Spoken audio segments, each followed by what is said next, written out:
I have another amazing guest here for you today, Mr. Uzzi Sultoni. Starting as a war refugee and navigating life as a first generation immigrant in Canada, Uzzi's journey has been one of resilience and transformation. From facing adversity such as dumpster diving as a teenager and overcoming a life changing medical condition to building a $1 million business with innovative technology and minimal staff, Uzzi brings a wealth of diverse experiences in business, self development, and overcoming challenges. Uzzi, welcome to the show. Thank you, Chris. Thanks for having me. Really appreciate your time. And hello, everyone who's listening.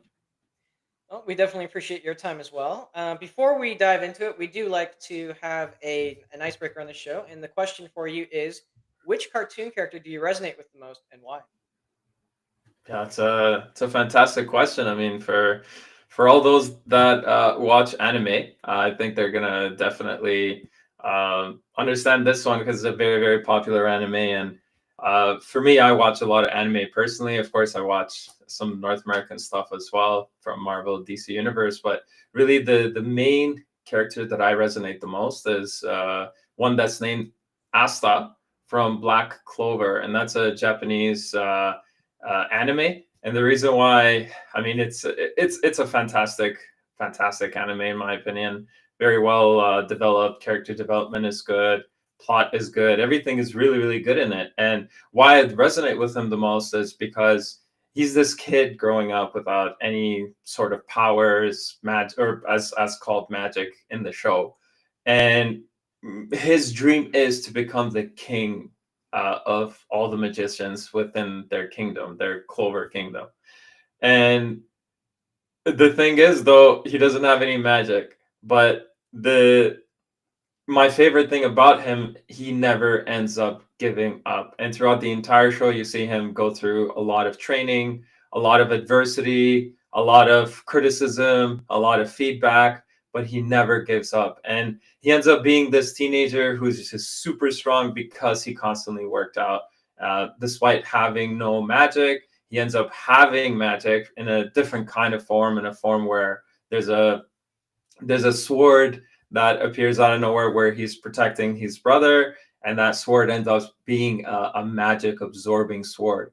So coupling that with his insane amount of strength, he just becomes one of what's called wizards, the best and the strongest wizards in the show, even stronger than some of the captains that are actually there in charge of the guild. I mean, for those that haven't watched the anime and are getting into it, Black Clover is definitely one that I recommend. It's a lot of cool characters, and they do have a lot of characters that I'm sure a lot of people would resonate with. But for me, Asta's my soul brother, who's who I think if I was in a cartoon or anime, I would love to embody that as a whole. So Asta for sure from Black Clover. I like that. I like that so much. Thank you for sharing that. Yeah, my Um, pleasure. why don't we dig a little bit more into your story, your journey, and sort of how you got to be where you are today? Yeah, it's like, I mean, we can sit here and talk for hours about that because really the journey that I've gone through. Well, as a kid, primarily my parents, of course, they were the ones that really got me out of. I'm originally from Afghanistan, and we immigrated to many different countries before we came here, when the war was at its peak.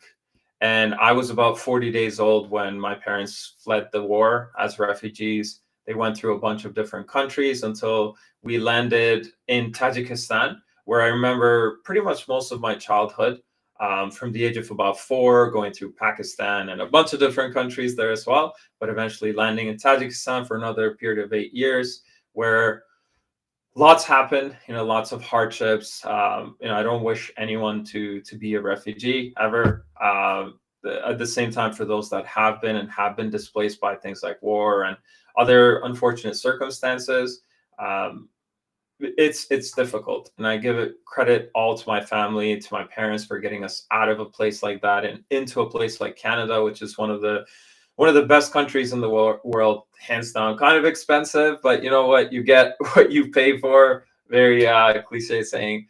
And you know what? Very fortunate to be here through all the trials, tribulations, and you know, you mentioned it best yourself. We were dumpster divers at one point. That's how difficult it was. Of course, very embarrassing, but that is something that we had to do in order to assimilate in a more and transition into more of a affordable lifestyle, because we really didn't have anything. And as much as the government supported us, of course, with housing and subsidized housing and many other efforts that was there, and that definitely did help us with our transition, the cost of living was so high that we still had to resort to extremes, food banks and everything else that we had to survive on.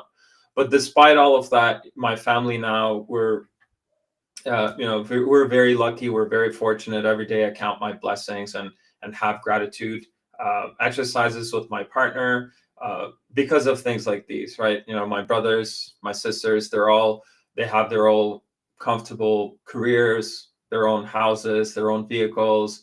Their kids are very happy, and I I hope and I wish that they never have to go through some of the struggles that they have. But landing in Toronto and being there for a very, very long time, that's where I learned a lot of what I wanted to do and what I didn't want to do. And as a young adult growing up and going through university, figuring out that maybe the academic route is really not for me, even though I graduated and I loved what I did, which was primarily sciences, I really discovered my passion in business soon after. So um, knowing that kind of mentality going through university, saying, you know what, I want to pivot and I want to get into something that I really enjoy doing, which is running my own business.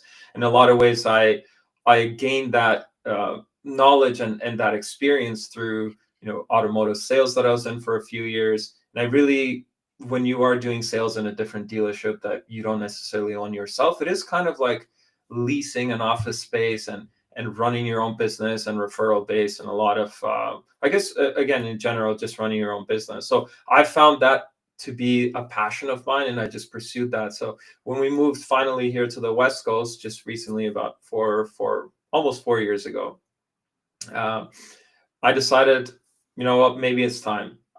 Like, there's never a better time to actually pursue your dream than right now. The best time.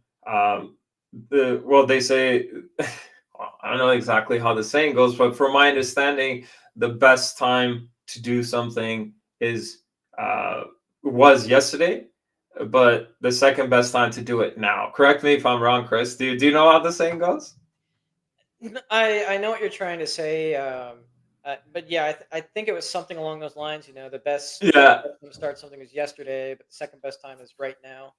right now, yeah, and kind of like going with that philosophy, I was like, I gotta get my stuff together. I gotta bring value to people of something that's missing on the West Coast. And the rest was history. I just started working, put my head down, what I call, the blinders, the horse blinders, just pinpoint, razor sharp focus on one task and one task at hand, which was to build something, build value, see what's there, see what I'm passionate about. Obviously, that was number one for me, because I went through a lot of, again, hardships that made me realize and gave me the insights that I needed to know exactly what I wanted and what I didn't want. And ultimately, I realized what I really needed in my life was calm, peace, serenity, and most importantly, because that's what you do most of your waking hours, is to do something you want to do professionally.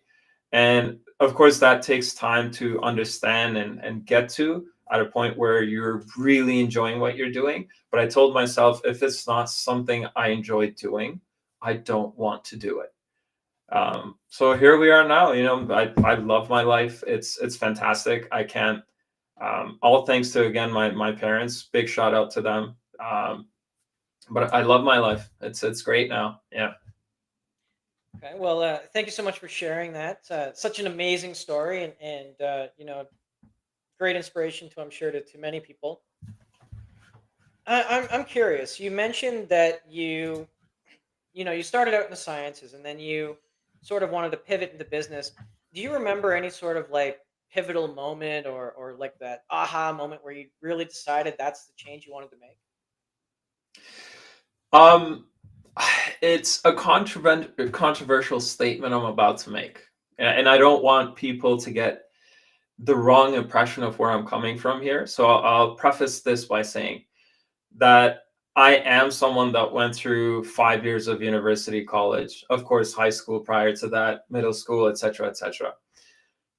One thing I learned throughout the entirety of it, and as I grew up more and more, is that a lot of what you're taught in terms of the technicality of things, like memorizing specific word, specific historical events, specific people in history, they're very irrelevant in our day-to-day lives.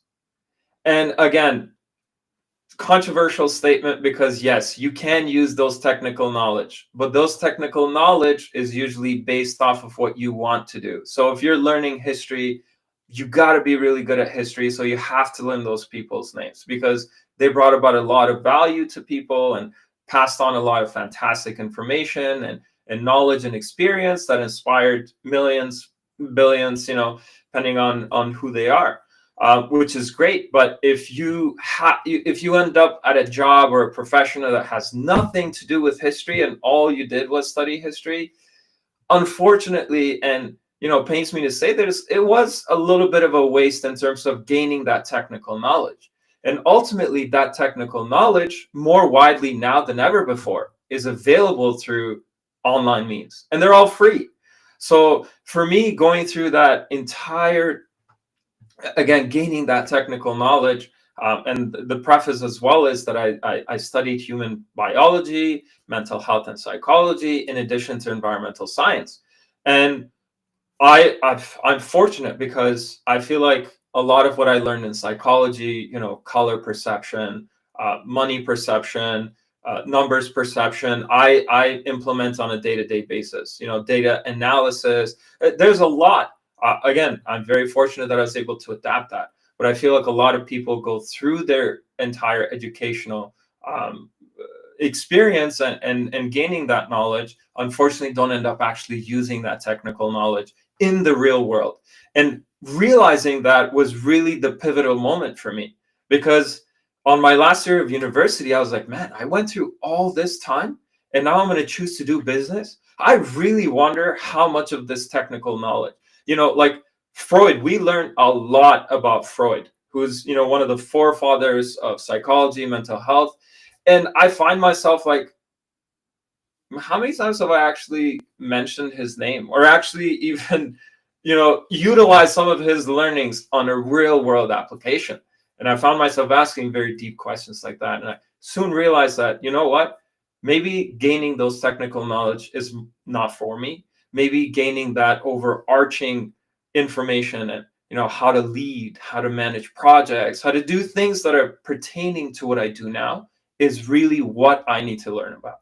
And a lot of the times, those kind of overarching and more of a high level thinking and actual actions, they do come from real world experience. So I'm like, gotta get in on that, gotta learn the things I want to learn with the ambition to actually do better and in what I want to do versus what I feel like I have to do, which again was in previously to that very biased in a lot of ways, because for me and my household, my culture, although you're not really forced, you're indirectly, there's seeds that are planted as a kid and it's kind of watered as more of a, this is the kind of system that you should go through, as opposed to, hey, you know what, do what you got to do, figure out what it is that you want to do and just kind of pursue that, and I'm here to support you. But at the same time, everything in life takes you to a place of insight if you're critical about it. And if you're actually thinking deeply about it, why is it that I'm going to university? Why is it that I'm learning the subjects that I want to learn? Why? And if the more you ask these questions, the more you realize what it is that you really want to do and what it is that you really enjoy doing. And ultimately, that's what it's about, is enjoying what you want to do and what you are doing in the moment. At least for me, anyways. I love that, and I really don't think that that's controversial. Really, I mean, it's uh, on a personal level and from a standpoint of society on a personal level. That's I don't think that's controversial at all. it's controversial maybe at the system level, but it's only really controversial at the system level because, and I tell my daughter this the whole time, and like every day, I literally tell this to her, is that school does not teach you to, you know, it doesn't really prepare you for life. It doesn't prepare you to be an entrepreneur. The only thing that school really does is, it teaches you how to conform and, operate within, a set of rules. And you're Mm. there to learn how to interact with other people, yes, but you're there more importantly to learn how to learn. When Yes. I coach people who are in university right now, and they're telling me, Chris, what am I going to do? AI is coming out, and I'm halfway through creative journalism, or I'm halfway through design. What's going to happen? And I said, you know what? We live in unprecedented times, yes, but I mean, this is exactly the same story as it was in the 80s, exactly the same story as it was in the 90s, exactly the same story as it was in the 2000s. There were tons of people that had, programming degrees, science degrees, bachelors of science. They were running around driving taxi cabs, because Mhm. they weren't working in a field that they studied with. Mm. And sure, you could look at that time as being, kind of wasted, but it's more about, again, just learning how to learn, and like you said, discovering more about yourself, along the way. uh so just that being said, and just going into that topic, we got a little bit on a tangent there. What do you think procrastination is to you, and how do you define it? That's a good question. Personally, and of course, there's a clear definition of it when you open up a dictionary. But to me, procrastination just means um, I don't know if It's hard for me to personally define it because I do feel like, by definition, there's things that you do, or in a lot of ways, a lack of doing, that defines procrastination. But I'm the kind of person to take meaning out of everything. And it's kind of like a weakness and a strength of mine, where it tends to make me overcritical about myself, and makes me overthink a lot, of course, about things sometimes that I shouldn't be overthinking about. But at the same time, I can't help but to feel like in those moments when, let's say, I am doing things or not doing things, that I am procrastinating. I'll give you an example, right? I know it sounds very vague and you're like, what are you talking about? So I'll give you an example. Sometimes I just like to take breaks. I know everybody does. At the same time, for me, that's a huge luxury. Leading a team, leading a company, these are things that a lot of entrepreneurs don't have the time for. They can't just take a break because there's always something that's going to happen. So in those moments when I am taking breaks, and sometimes the breaks could be, going to the gym, that to me I see as procrastination. But at the same time, that's not really a procrastination for my personal life, right? Because if you look at it professionally, that's a huge procrastination and a huge no-no for a lot of entrepreneurs and emerging business folks, that you can't spend time on yourself. And that's not by choice, it's by circumstance, right? And a lot of people choose to be in that circumstance on a day-to-day basis with every single choice they make. But I've realized that, to me, that's not what a fulfilling life looks like. To me, what a fulfilling life looks like is tending to every facet of your life, which goes beyond just your professional and career. That's just one of many aspects of who you are, what you do, right? Who you are physically. I think physically, it's probably one of the most, and I've only recently, unfortunately, realized this the past 2 to 3 years, that you got to take care of your body. We're all aging.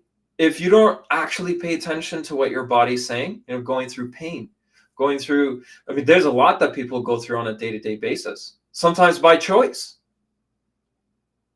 And so taking that into account, that life is more than just what you do, you need to tend to that. You need to tend to your soul, right? Which is another aspect of you. Spirituality is a huge aspect of who you are as a person. And so Yeah, in one way, you're procrastinating on one thing by definition, but in another, you're gaining something else.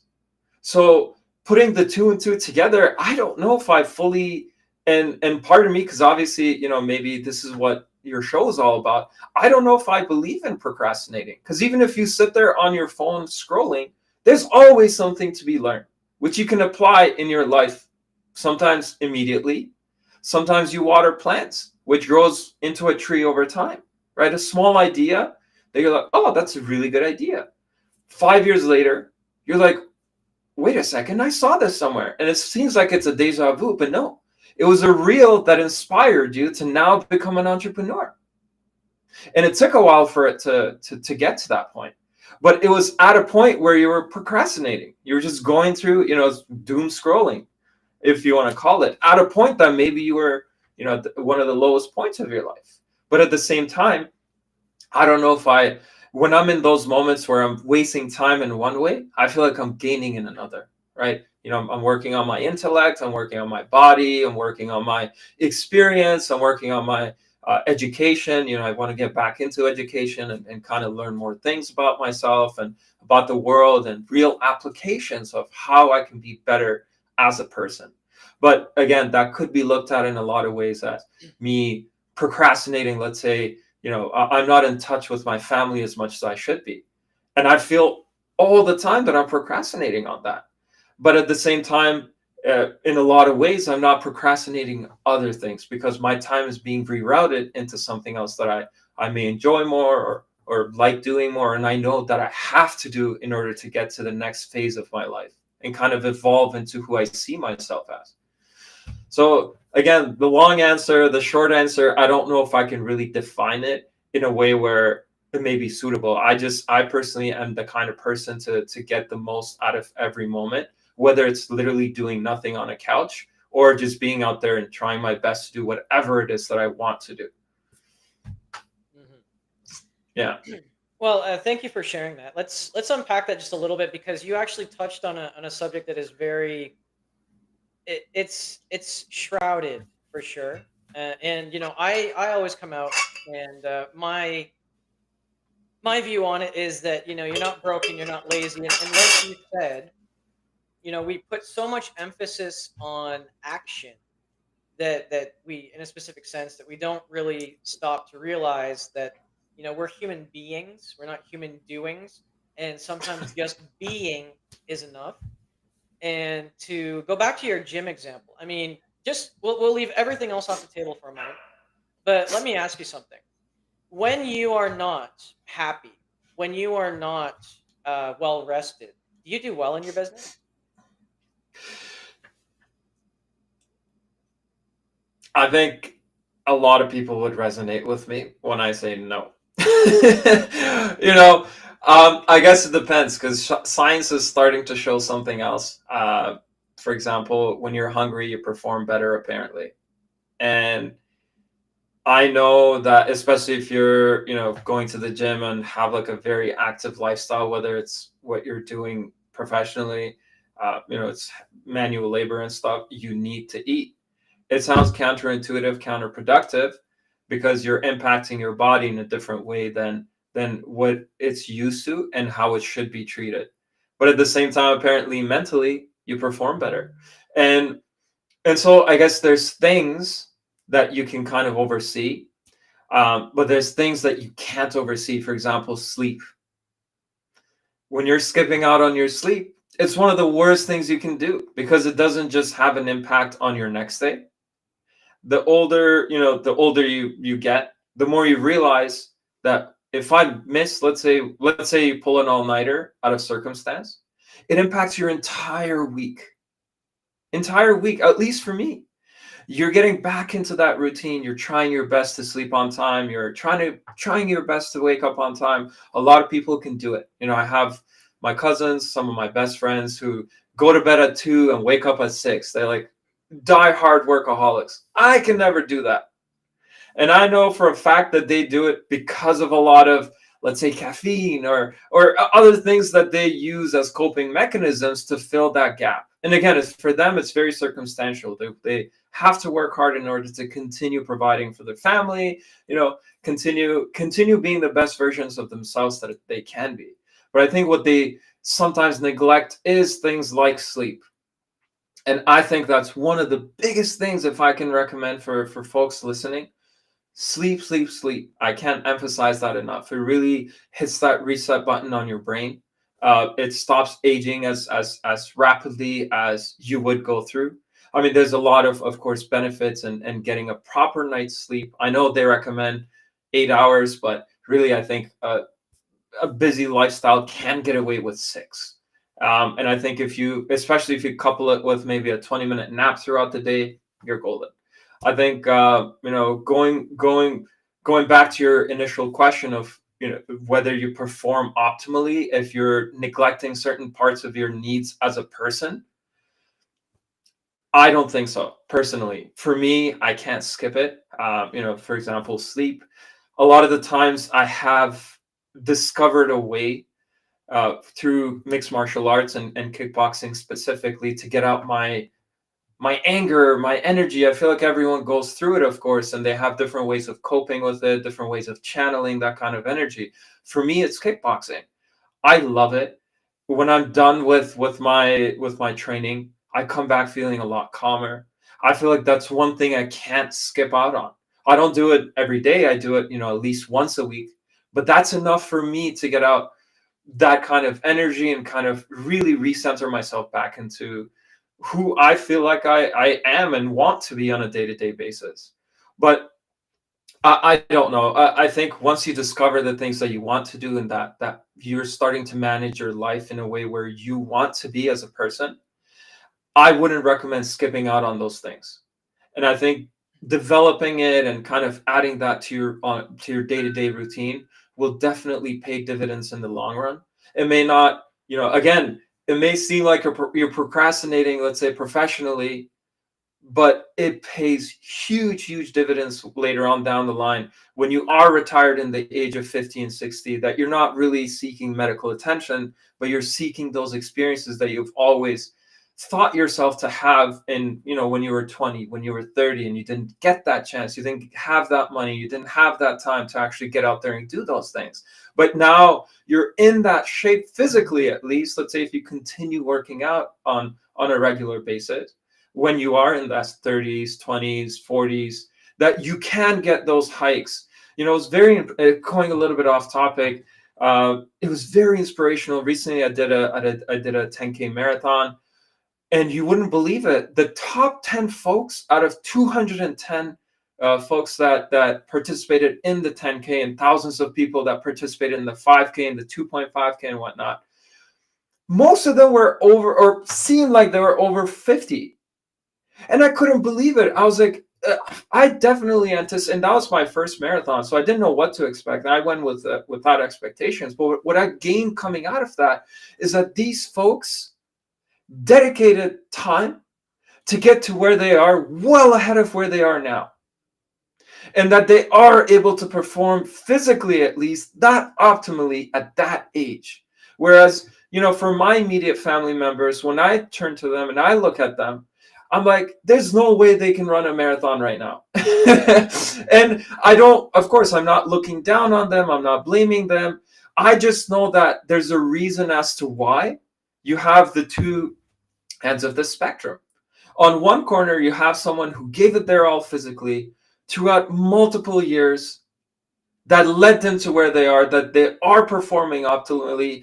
People that, in their 30s and their 40s and their 20s are not living up to the standards that they are at that moment. But that takes years of hard work, years of dedication, years of consistency to actually get to that point. And it just all boils down to your day-to-day decisions.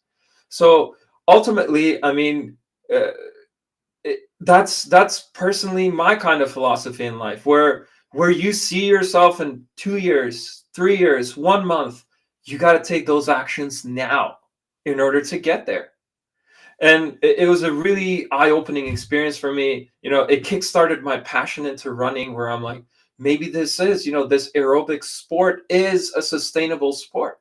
especially going through, chronic back pain and stuff like that, I don't really have that many choices of what I want to do in terms of exercises.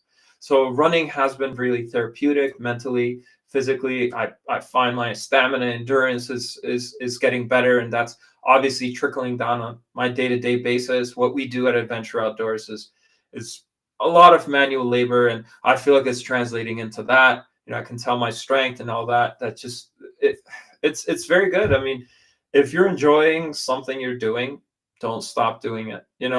Continue it as long as it's legal and you're not hurting someone.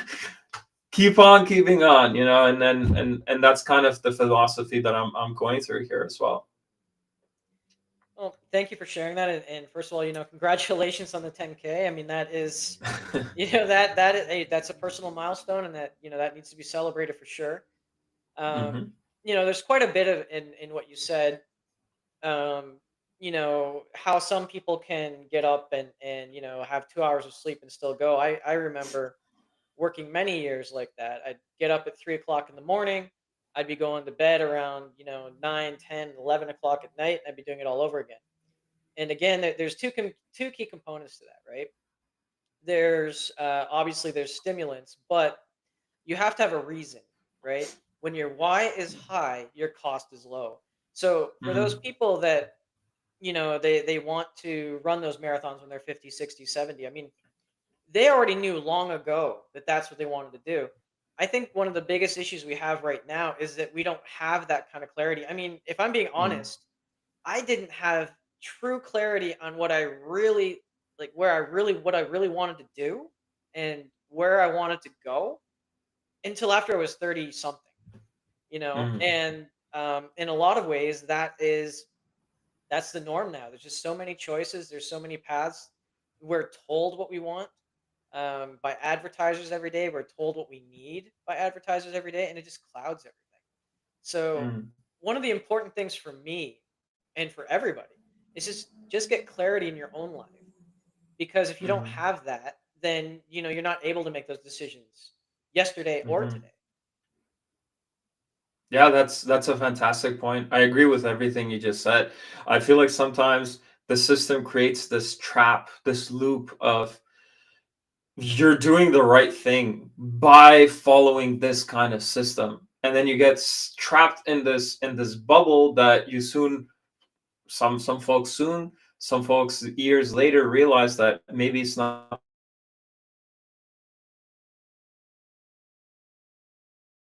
and then they end up that 2 to 4 hours of sleep is just not healthy. And it's not just my personal opinion, it's backed by science, right? There's many studies done, and because of that, there's an average time to sleep. Here's how long you should be sleeping.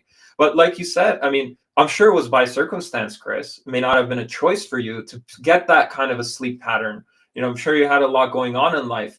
At the same time, I think, and forgive me for saying this, I think at some point it turns out to also be a choice in a lot of ways. You may have had that choice to sleep a little bit earlier. You may have had a choice to wake up a little bit later. And I don't mean choice in terms of what you were doing imminently at that time of your life.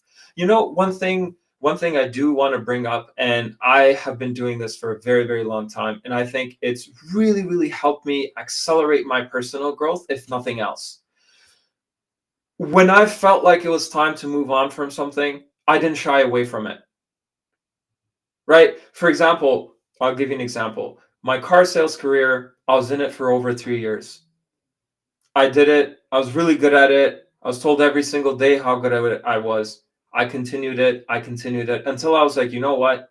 I don't see myself doing this anymore. And to the detriment of the company, I left. And I left cold turkey. Like I didn't tell anyone. I just packed up my office. I said goodbye to the customers that I was serving at that time, and I just left. Didn't tell any. Well, I told one manager who is to this day a personal friend of mine. He was a mentor of mine at that time. He still continues to be a mentor in many ways to me. Fantastic guy. Matt, shout out to you. Much love to you. And I hope we connect soon. And congratulations on your wedding coming up. Just wanted to put that out there. But besides that, I only told him and I just left. I left. And That was one of the best decisions I made in my entire life. Entire life. Because really, I felt like I was in that trap. I had no time for family. I had no time for social time. I had no time for my fitness journey. I had no time, period. I had no sleep, period. And, as a result, it's hard to see on camera, but I have white hair now. I should be having white hair because no one else in my family has white hair. Okay, you said a lot without saying anything there. But yeah, and so leaving that job was one of the best decisions I ever made. And I went cold turkey and I thought, you know what? This is worst case scenario. I don't have a job lined up. I don't have anything that anything that I'm doing. Like, what am I doing? I'm just quitting a job without any backup plan. And that's the trap I'm talking about, where your mind starts making excuses to keep you in that loop. No, don't quit until you have another job. Well, if you don't really take the time to figure out what that job is going to be next, you're still going to continue to be in that state of stress, in that state of what if, in that state of don't do it. No, your brain, your body is clearly telling you this is not it for you. So just leave that circumstance. Move on to the next thing. What's that next thing? You don't have to plan it while you're suffering. You can plan it when you have all that time that you had previously invested in your previous job. And that's exactly what I do. When I feel like I've had enough of something, and that was really the first time I exercised that right, I stop it. I take the time that I need, sometimes months, from car sales to my next profession and my next career. It took me 4 months roughly. I think it was more 5, to be honest, to get to that next job. Now, that doesn't mean throughout that 5 months I was sitting there and procrastinating. I had other side gigs going on. I had other ways of bringing income. I did Uber for a long time. Right, that 4 or 5 months, I was doing Uber, I was doing Instacart, I was doing Corner Shop. There was a bunch of different delivery services that I had a car. I said, you know what? I'm just going to go do it. I'm going to learn about people. My intention behind it wasn't just money. I mean, I was like, I can survive. I can survive until the next job without having to do anything. But I just felt bored. I was like, I want to learn about the real world.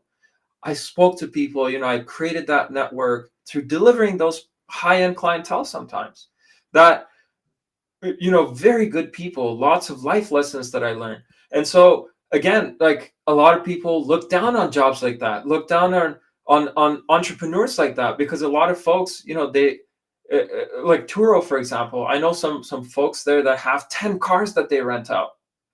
That to me is a business. I mean, what's the definition of business? You have, first of all, that's sure in a lot of ways could be looked at liability, but really it's an asset. You're buying a car and other people are paying for it. And eventually you sell it and make money off of that. Not only are you making money off of renting them. I mean, anyone can do that. Start renting your car, especially if you're a stay-at-home. Increase the number of cars you have. No one's stopping you, right? At the same time, what is stopping us are our own thought processes, our own trap that I'm talking about here, our own bubble that we set for ourselves, which leads to that rabbit hole of loss of sleep, stress, loss of hair, hair graying, weight gain. There's so much that comes with it that is so unhealthy for you. But at the same time, people continue to accept that. I mean, finding jobs right now is harder than it's been for a very, very long time, right? Very, very, very long time. And I'm not saying, quit, because finding jobs is uncertain. And other ways of getting income could be a lot harder than before. But if you believe in yourself enough, and this is my personal philosophy, you believe in your skills, in your knowledge, you can do it. And you don't have to be stuck in that bubble and that trap. Sure, circumstantially, you may have kids. Having kids is very expensive. You may have a mortgage, you have car payments, all these bills. Altogether, you just can't afford to go into a next job. Well, if you set yourself up now, you can do that a year from now. Right? And that goes back to day-to-day decisions. What you do on a day-to-day can set you up to that freedom of choosing what you want to do, to that freedom of having a personal life, to to that freedom in general is to just not be in that state that you don't want to be in anymore. I mean, to me, that's the definition of prison. That's the definition of jail. Doing something you don't want to do on a day-to-day basis. You're trapping yourself in a lot of ways, right? Again, a lot of the time circumstantially, and I may, I may not be saying the right things, and I may sound offensive to a lot of folks that are listening right now. I don't mean offense. It's much love and respect for everyone that does what they do on a day-to-day basis. What I am trying to say is, if you're not enjoying what you're doing, you don't have to be stuck in that loophole. You can get out of it. Sometimes it takes planning. Sometimes you can act on it right away. But my philosophy in that is the sooner the better, right? No one deserves more stress than they need to go through on a day, or they want to go. Everyone has a capacity for certain things they want to do, certain things that bring about stress, that bring about calmness in a lot of ways, in a lot of sense. And they really need to act on those urges that their body's saying, their spirit, their mind, their finances in a lot of ways. A lot of people don't think they deserve more financially, so they don't ask more. They settle for a job. I know a lot of people personally, my family members who do I know their potential and it's great, but they settle for a job that they're way overqualified for. And they do that for years and years. And I find myself asking, why? You have so much potential. Tap into that, right? Learn more on how to assimilate, let's say in the Canadian culture, if you haven't done so already. But I mean, I can keep touching up on this topic, but really the summary in this is, you don't have to be stuck in that trap. You don't have to be stuck in that loop. There are ways, sometimes imminently, rarely, in my case, imminently, at least in that car sales. But in a lot of the times, the luxury is not there imminently, but you can plan it today. You can start looking at ways today to have that income, at least a bare necessity to cover your expenses, in order to move on and evolve into someone you see yourself versus someone who you are now. And that's definitely a piece of experience, a piece of adventure that I went through, at least 4 months later, that it really brought a lot of clarity into what I wanted to do. Took me out of that burnout that I felt like I was in at that point. It brought me solace. It brought me, you mentioned and touched up on a clarity. It brought me that clarity that I needed to get to where I am now. Well, thank you for sharing all that. And you're right. I mean, it is this bubble that we put ourselves in. Sometimes it's, we say we have to work these long hours because the job is going to fire us, or, whatever the case may be. But the truth of the matter is that if you are performing in your job to a high capacity, they're not going to replace you. So that is a legitimate fear. But let me tell you, personal experience, it is a lot easier to say no to your job and, take that quote unquote risk than it is to, spend 5 years of your life or 6 years of your life not seeing your family. And, usually they're the reason you're working, and you wind up almost losing them. Yeah. So I mean, that's just the reality of it. We do all these things for these reasons, but we need to remember that what, and maybe your reason is more, and that's fine. Maybe your goal is to get that $1 million, or that goal is to get just the what you need to survive. But that is another topic I did want to quickly touch on, is that there's a difference between more and enough. And Mhm. everybody needs to decide today, not tomorrow, not next week. They need to decide today what is enough for them. Because if you go after this more, you're just going to burn out. You're just going to, Oh yeah. uh, proverbially, kind of like Icarus flying too close to the sun, melts his wings and he crashes and burns. Been Mhm. there, done that. I should sell the T-shirt because then I get something out of it. but but no, it's definitely something we all need to consider. And again, maybe your enough is $20 million in a private island. That's fine. Maybe your enough is just enough to cover your bills. But whatever it is, you need to decide that today. What is enough? Yeah, absolutely. Otherwise, you get trapped. It's a trap. And before you know it, you're 40, 50, 60, and you're like, you know what? I've been doing this for so long, only a few more years and I retire. Well, even at that point, you can stop. Because, again, science shows that every 5 years, you are not where you were 5 years ago. And your life drastically changes. But a lot of people sit there and believe more in destiny than fate, which are two different things, right? I believe that you can change both. And that starts from your day-to-day decision. You can get to that destiny that you foresee for yourself, but you can't get there by saying, you know what, I'm gonna let life take the steering wheel. No, you got to take the steering wheel. If you see yourself running a 10K marathon at the age of 60, well, you better act like that right now, because you won't be able to when you're 60 if you don't act on it every single day, right? And you don't have to go for a run every single day. You can do it twice a week, right? You can do it once a week. A lot of people, they just work out 2 to 3 times a week, and that's enough for them. And they're fit, they're healthy, they're happy, and that's all that matters. But you can do that with every facet of your life, right? Just do a little bit to tend to those parts of yourself to live a sustainable life. And it goes back to what you said, like burnout is real. And like a lot of people, and unfortunately, a lot of people live in that state on a day-to-day basis. And I guess what I'm trying to say is it is a choice. And you can sit there and say, no, I'm going through a circumstance. Yes, you do, but you can prepare on how to get out of that. And that's my point. You can get out of it with a solid plan. You can get out of it with support, right? Family, friends. There's always someone, there's always resources. If family and friends are not an option, the government provides fantastic resources. And if you plan it right, if you learn how to, you can get to the step in your life where you see yourself.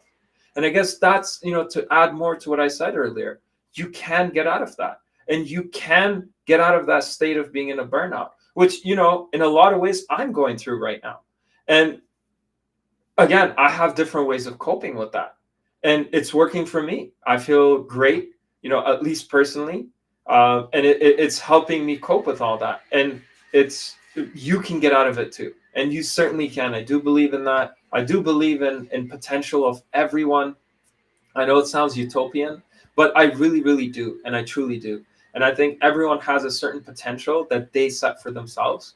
Forget about what people think. And if you strive to get there, one day you just kind of manifest it and the universe brings that about. It's weird how it works, but really ultimately at the core of it, you're the one making it happen. You're envisioning it, but if you act on it on a day-to-day basis and stay consistent with it, you will get to that destiny and that fate that I'm referring to here.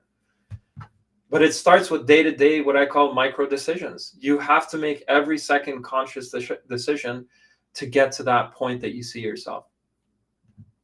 Very well said. Very well said. We are coming up close to the time here, Uzi. It's been a great conversation. Do you think that there's anything that I could have asked that I should have asked but I didn't, or anything that we should have covered that we didn't cover today? No, I mean, you asked some fantastic questions. Forgive me if I speak a lot. My partner always says, give me a chance to speak. And but there is so much that I feel like I can help folks, and hopefully I've inspired that one person to just get out and get at it and do the things that they want to do it in a way where they enjoy it. I don't think you've missed out on any questions that are pertinent to the show, but folks are free to reach out to me if they have any further questions, and I'll be happy to connect for sure. That sounds great. And just before we do go, what is the best way for our listeners to maybe get in touch with you if they have a question or want to get to know more? Yeah, great question. So you can find me on LinkedIn. I'm active there. Uzi Sultoni would be my name. There's only one, I think, so shouldn't be hard to find. Or you can go to my Instagram, Happy Uzi. I'll be happy to connect through there as well. But those would be, or my email, uzi@adventure-outdoors.ca. I'm always active there as well. Yeah. But I'm sure if there's a will, there's a way. Google me and I'll pop up. Okay, well, and just to all our listeners, as usual, don't worry about grabbing a paper or pen or trying to rewind this episode later because we are going to upload the recording as well, because we will have it in the show notes. Well, thank you so much for joining me on the show today, Uzi. It's been a real pleasure. And to all our listeners, thank you once again for listening. And just remember, if you can't find that inspiration or motivation for yourself today, maybe just go out and try to be that motivation and inspiration for someone else. And we'll see you again next time. Appreciate it. Thanks again, Chris, and thanks for all our listeners. Much love.